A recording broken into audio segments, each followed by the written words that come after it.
Good morning, Doctor and my fellow classmates. We are from Group 2 and we will be presenting our findings regarding second language learners.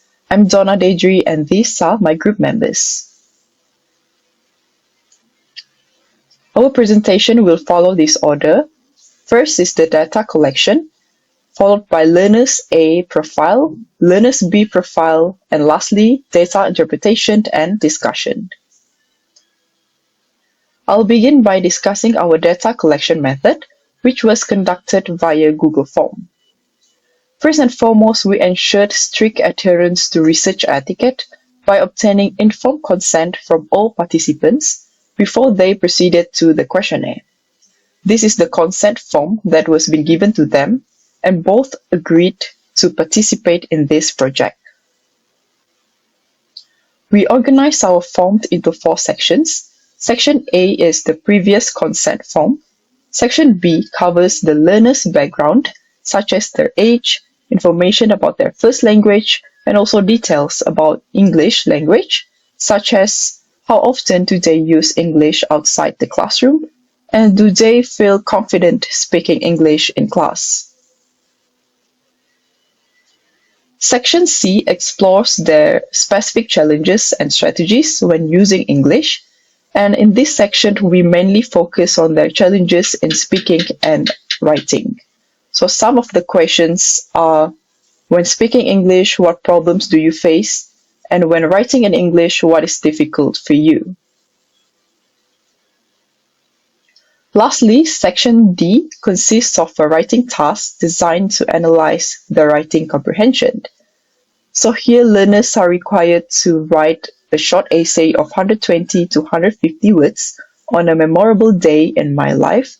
And of course, the purpose of this task is to collect language samples from the learners. Next, the learner's profile will be presented by Radiatul and Vanessa. Thank you, Donna. So today I will be presenting the learner profile of learner A, and this presentation will cover the background information, learning context, language proficiency, challenges, learning strategies and behavior, and also conclusion. So the first will be background information. Learner A is a 16-year-old Form 4 student studying in a national secondary school. So her first language is Malay, specifically Sarawak Malay, which she mainly uses at home and in daily communication. She also started learning English at the age of 5, which indicates her second language, and later learned Arabic at 7. However, English is mainly used in formal school settings. Next, learning context. For her formal learning context, English is only used during scheduled English lessons, and the teaching approach is exam-oriented, which focuses on reading, writing, speaking, and listening skills. Although lessons may include group work, discussion, and presentation, the classroom still remains largely teacher-centered. Next, informal learning context. So outside the classroom, learner A uses English occasionally. She is exposed to English through movies, YouTube videos, reading materials, and the interactions with friends or family. Next, language proficiency. As you can see, this is learner A short essay, which consists of 150 words, which I have highlighted in bold red font of her mistake. So based on her narrative writing, learner A demonstrates a moderate to high writing ability, estimated at CFR level B2 under intermediate, and she also can organize ideas well. She also uses varied vocabulary and attempts complex sentence structures.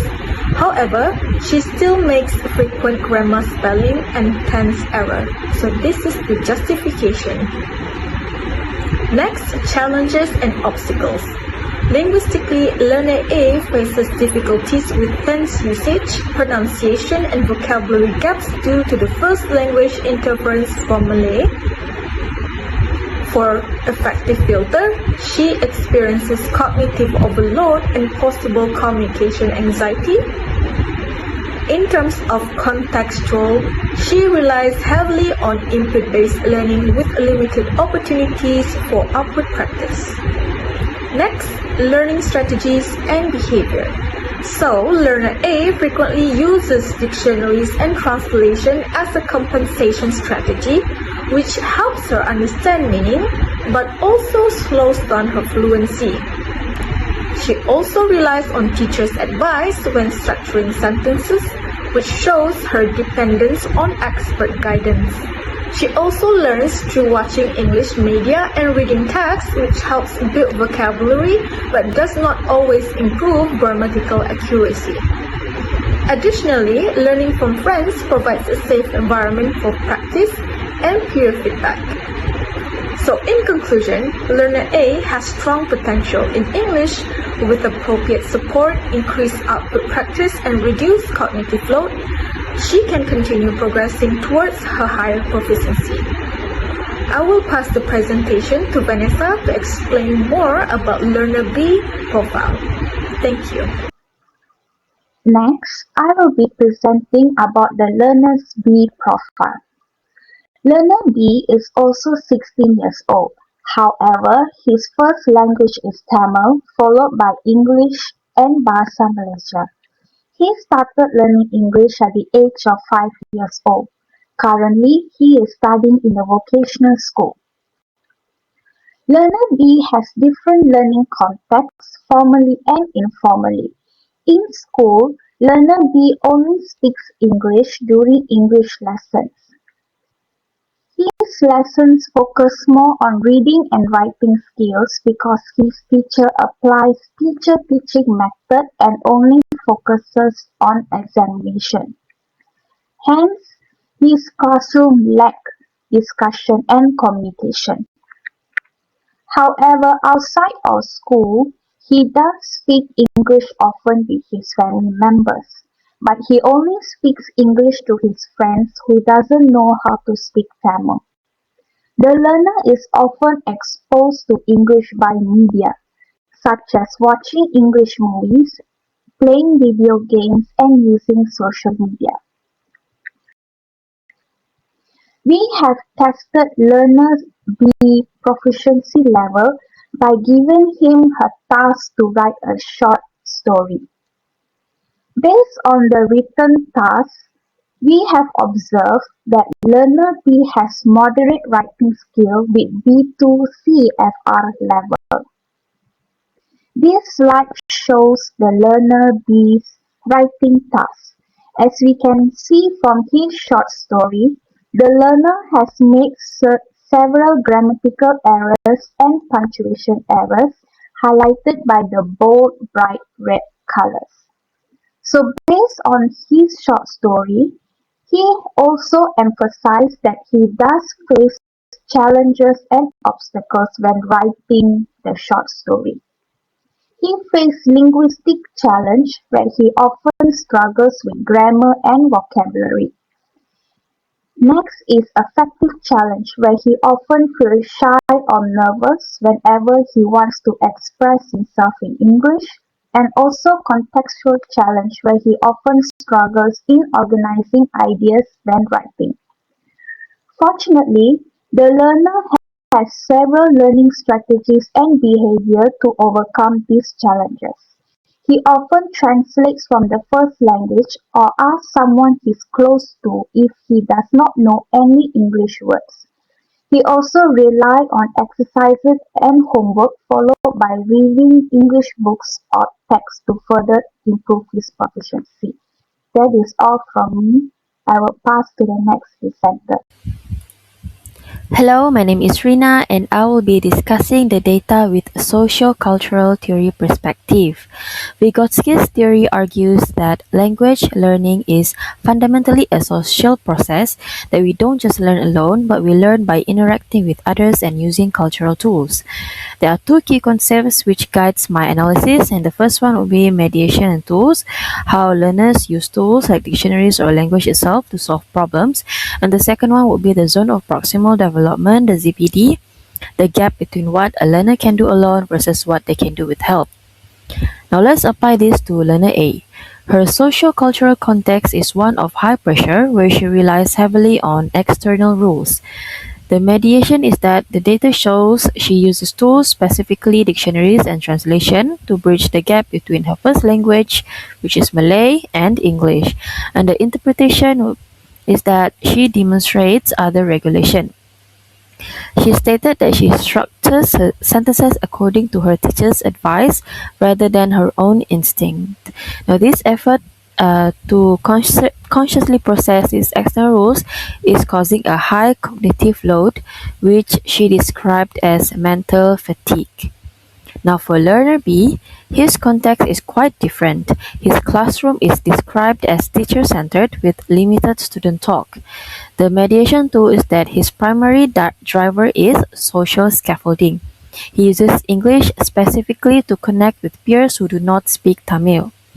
The interpretation is that his ZPD is stunted because he lacks collaborative dialogue in the classroom, meaning no one is correcting him or pushing him, and he stays safe. So he writes simple sentences like, I felt so happy because he isn't being challenged to move to the next level. Now, to summarize the difference in this table, learner A relies on tools while learner B relies on social context.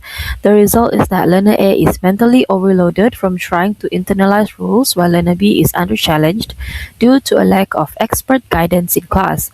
Both are navigating the zone of proximal development but through very different means. Next will be the behaviorist theory, which will be presented by Dura. Thank you. Greetings everyone. Today we are looking at a comparative case study of two learners, learner A and learner B, through the lens of behaviorist theory.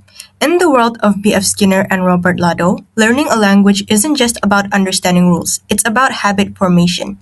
Behaviorism suggests that we learn through a cycle of stimulus, response, and reinforcement. When a student makes a mistake, we call it L1 interference. Essentially, the old habits of their native language are getting in the way of the new habits of the second language. Let's see how this plays out in two different profiles. First, let's look at learner A. She is a 16-year-old Malay speaker at a B2 level. Academically, she is very successful and has received plenty of positive reinforcement through winning competitions. However, her writing reveals a specific bad habit in behaviorist terms. Morphological interference is what it's known as. For example, she writes, I holding the mic or my eyes hurted. And why does this happen? Because in Malay, verbs don't change their form to show tense because her L1 habit is so deeply entrenched. She struggles to adopt the English habit of inflection. Furthermore, she relies heavily on translation and dictionaries. Behaviorists would argue this creates mental fatigue because she isn't responding instinctively in English. She's stuck in a loop of translating L1 habits into L2 words. Now, let's turn to learner B, a 16-year-old Tamil speaker in a vocational setting. While also at a B2 level, his linguistic profile is much simpler. His writing is repetitive, using prefabricated expressions like I felt so happy on that day. He has mastered these basic habits because they are frequently reinforced in the classroom. However, he lacks the habit of chaining, which is linking ideas into complex sentences. His biggest hurdle isn't just grammar, it's an effective barrier. Because he feels shy and nervous, he avoids speaking. In a behaviorist model, if there is no output, there is no opportunity for reinforcement. So without practice, the language can never move from a voluntary effort to a subconscious habit. So how do they compare? Learner A has the vocabulary, but her L1 grammar structure interferes with her English habits. Learner B has survival skills, but his environment lacks the rich stimulus needed for complex communication. So to conclude everything, the behaviorist solution for both is clear. We must break the old habits through drill, practice, and immersion. By lowering the affective filter, the stress and anxiety of the learners, we can speed up the stimulus response cycle. Our goal is to move English from a labored translation process to second nature habit. So that is all from our group. Thank you very much.